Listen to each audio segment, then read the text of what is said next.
वट सावित्री। संपूर्ण कथा हिंदी में। वट सावित्री व्रत का महत्व हिंदू धर्म में बहुत अधिक है। यह व्रत हर वर्ष ज्येष्ठ मास की अमावस्या को सुहागन स्त्रियों द्वारा अपने पति की लंबी आयु और सुख समृद्धि के लिए रखा जाता है। इस दिन बरगद के वृक्ष की पूजा की जाती है। इस व्रत से जुड़ी सावित्री और सत्यवान की कथा अत्यंत प्रेरणादायक है। भद्र देश के एक राजा थे जिनका नाम अश्वपति था। भद्र देश के राजा अश्वपति को कोई संतान न थी। उन्होंने संतान की प्राप्ति के लिए मंत्रोच्चारण के साथ प्रतिदिन 1,00,000 आहुतियां दीं। 18 वर्षों तक यह क्रम जारी रहा। इसके बाद सावित्री देवी ने प्रकट होकर वर दिया कि राजन, तुझे एक तेजस्वी कन्या पैदा होगी। सावित्री देवी की कृपा से जन्म लेने के कारण से कन्या का नाम सावित्री रखा गया। कन्या बड़ी होकर बेहद रूपवान हुई। योग्य वर न मिलने की वजह से सावित्री के पिता दुखी थे। उन्होंने कन्या को स्वयंवर तलाशने भेजा। सावित्री तपोवन में भटकने लगी। उन्होंने अपनी इच्छा से वन में निवास करने वाले सत्यवान को अपना पति चुना, जो एक वनवासी राजा द्युमत्सेन के पुत्र थे। आर्षिराज नारद को जब यह बात पता चली तो उन्होंने सावित्री को चेतावनी दी कि सत्यवान की आयु केवल 1 वर्ष शेष है, लेकिन सावित्री ने दृढ़ संकल्प किया कि वह उसी से विवाह करेंगी। सावित्री हठ करने लगीं और बोलीं, मैं सत्यवान से ही विवाह करूंगी। राजा अश्वपति ने सावित्री का विवाह सत्यवान से कर दिया। सावित्री ने सत्यवान से विवाह किया और अपने ससुराल में तपस्विनी जीवन अपनाया। जब सत्यवान की मृत्यु का दिन आया, वह उसके साथ वन में गईं।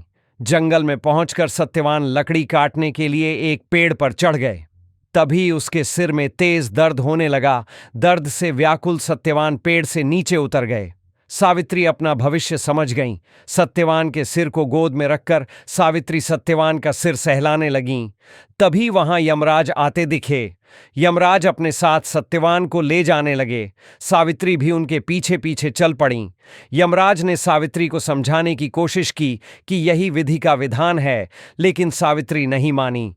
सावित्री की निष्ठा और पतिपरायणता को देखकर यमराज ने सावित्री से कहा कि हे देवी, तुम धन्य हो, तुम मुझसे कोई भी वरदान मांगो। सावित्री ने कहा कि मेरे सास ससुर वनवासी और अंधे हैं, उन्हें आप दिव्य ज्योति प्रदान करें। यमराज ने कहा, ऐसा ही होगा, जाओ, अब लौट जाओ। लेकिन सावित्री अपने पति सत्यवान के पीछे पीछे चलती रहीं। यमराज ने कहा, देवी, तुम वापस जाओ। सावित्री ने कहा, भगवान, अपने पतिदेव के पीछे चलना मेरा कर्तव्य है। यह सुनकर उन्होंने फिर से उसे एक और वर मांगने के लिए कहा। सावित्री बोली, हमारे ससुर का राज्य छिन गया है, उसे पुण्य वापस दिला दें। यमराज ने सावित्री को यह वरदान भी दे दिया और कहा, अब तुम लौट जाओ।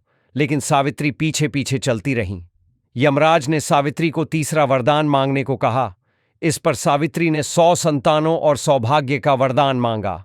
यमराज ने इसका वरदान भी सावित्री को दे दिया।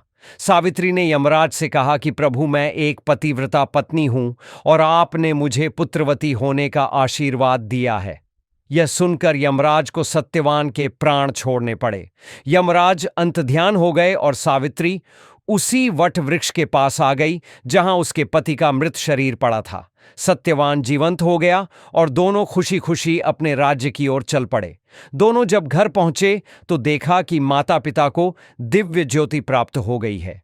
इस प्रकार सावित्री सत्यवान चिरकाल तक राज्य सुख भोगते रहे। वट वृक्ष को त्रिदेवों ब्रह्मा, विष्णु, महेश का वास माना गया है। सावित्री ने वट वृक्ष के नीचे बैठकर कठोर तप किया था। इसी कारण इस व्रत में वट वृक्ष की पूजा की जाती है। जो स्त्री श्रद्धा से वट सावित्री व्रत करती है, उसे अखंड सौभाग्य, सुखी दाम्पत्य जीवन और पुण्य की प्राप्ति होती है। यह व्रत स्त्री के आत्मबल, समर्पण और पति के प्रति प्रेम का प्रतीक है। ऐसे और भी शुभ वास्तु और धार्मिक उपायों के लिए हमारे चैनल को सब्सक्राइब करें।